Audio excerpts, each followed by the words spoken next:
Halo pemirsa, hari ini kita bertemu dalam program Sisi Kelabu, di mana setiap cerita selalu punya bayangan gelap. Sisi Kelabu adalah program audiovisual yang mengajakmu menjelajah ke sisi dunia yang mungkin tak selalu terlihat terang. Dari misteri urban, kisah horor yang menghantui malam, hingga teori konspirasi yang mengguncang logika. Kami hadir untuk menantang rasa ingin tahumu. Dan saat ini apakah kamu siap untuk menembus batas realita dan menyibak sisi kelabu dalam kehidupan?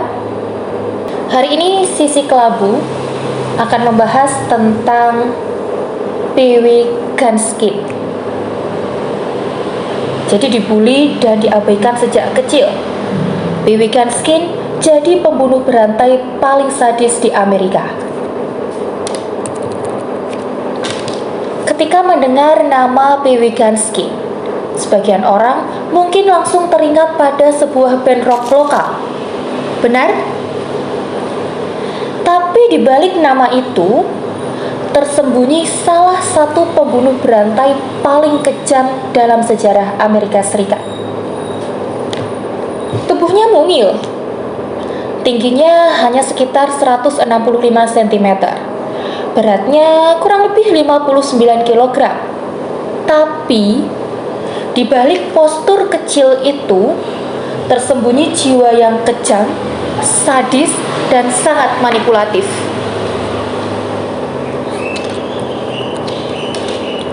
Lahir dari kemiskinan dan kekerasan, Ganskin tumbuh menjadi predator yang membunuh anak-anak, wanita, bahkan kerabatnya sendiri.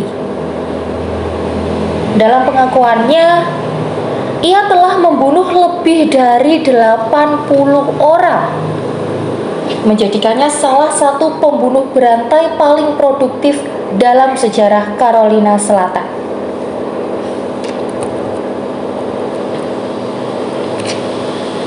Masa kecil Ganskin diabaikan dan dihancurkan. Donald Henry Ganskin lahir pada 13 Maret 1933 di Florence County, Carolina Selatan. Ia lahir dari seorang ibu remaja miskin bernama Ellie Parrott.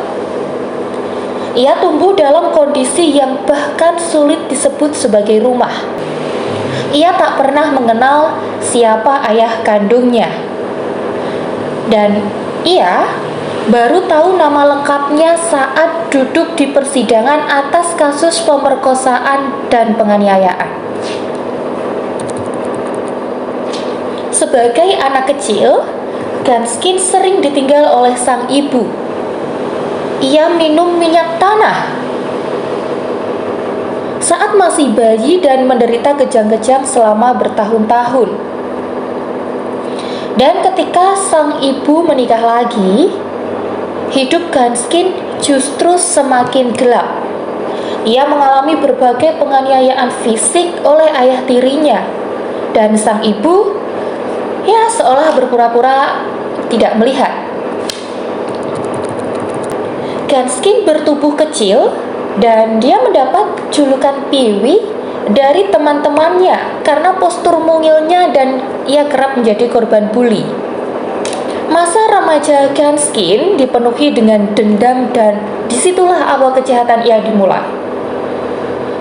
Di usia 11 tahun, Ganskin putus sekolah, dan menginjak usia 13 tahun, ia melakukan percobaan pembunuhan pertamanya. Ia menyerang seorang gadis dengan kapak setelah dipergoki mencuri. Dan gadis itu selamat, dan ia bersaksi di pengadilan.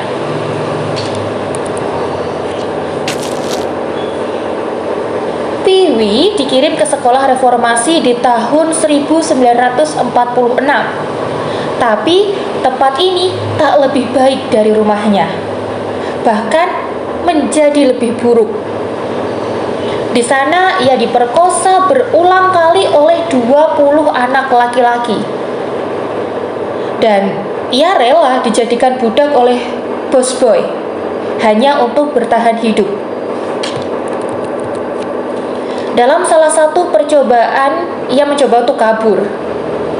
Ia sempat menikahi seorang gadis berusia 13 tahun, dan namun ia kembali ditangkap dan dipenjara hingga usia 18 tahun. Setelah keluar dari penjara, Gaskins mulai mencuri tembakau dan membakar lumbung untuk menipu asuransi. Dan ia hidup dalam dunia gelap yang penuh dengan tipu daya. Tapi semua itu hanya permulaan dari sisi terdalam dan tergelapnya.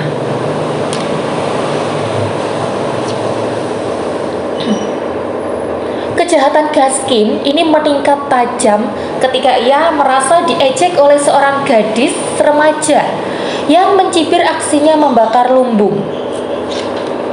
Tak tahan dengan penghinaan itu, Gaskin menghantamkan palu ke kepala hingga gadis itu tewas di tempat. Akibat tindakannya, Gaskin dijatuhi hukuman penjara di South Carolina State Penitentiary, tempat di mana ia kembali menjadi korban pelecehan dan ia berubah menjadi seorang pemangsa. Di dalam penjara, ia menggorok leher seorang tahanan dan dari situlah statusnya berubah. Ia ditakuti di dalam penjara dan ketika bebas, ia membawa kegelapan itu ke jalanan.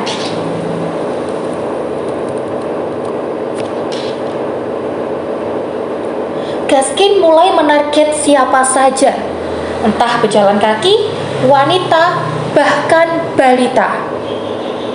Dalam pengakuannya, ia menyebut jumlah korban bisa mencapai lebih dari 80 orang.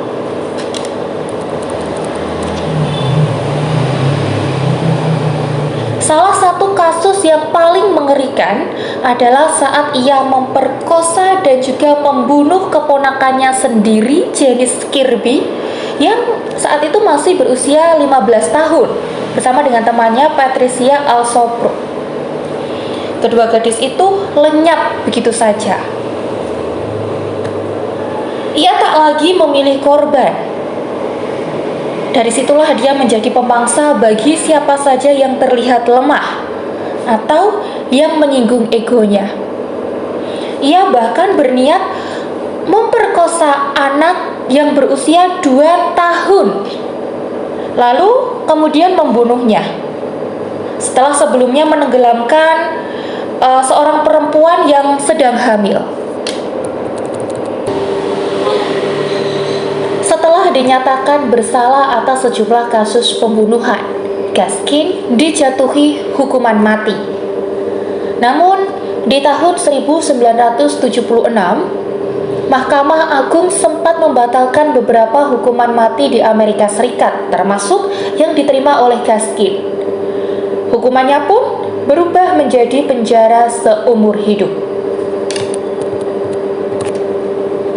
Sayangnya, bahkan dalam penjara dengan pengawasan ketat, Gaskin tetap terlibat dalam berbagai insiden. Salah satunya adalah sebuah tindakan berbahaya yang dilakukan terhadap sesama tahanan atas permintaan luar. Aksi tersebut membuat namanya kembali diperbincangkan dan akhirnya mendorong pengadilan untuk menetapkan bahwa dia harus menghadapi hukuman mati seperti yang sudah diputuskan sebelumnya. Akhirnya di tanggal 6 September 1991, Pee Gaskin menjalani eksekusi di Carolina Selatan. Ia menjadi satu dari sedikitnya tahanan di era modern yang dieksekusi menggunakan kursi listrik. Gaskin bukan hanya sekedar pelaku kejahatan biasa. Ia adalah simbol dari sisi gelap manusia yang dapat terbentuk dari masa kecil yang penuh pengabaian, kekerasan, dan trauma. Sejumlah ahli psikologi meyakini bahwa masa kecil yang tanpa kasih sayang, kekerasan yang terus-menerus, serta tidak adanya bimbingan dan pendidikan yang baik bisa membentuk pribadi dengan gangguan empati yang mendalam. Kasus ini menjadi catatan penting bahwa pencegahan kekerasan dimulai dari rumah, dari lingkungan yang peduli terhadap perkembangan anak.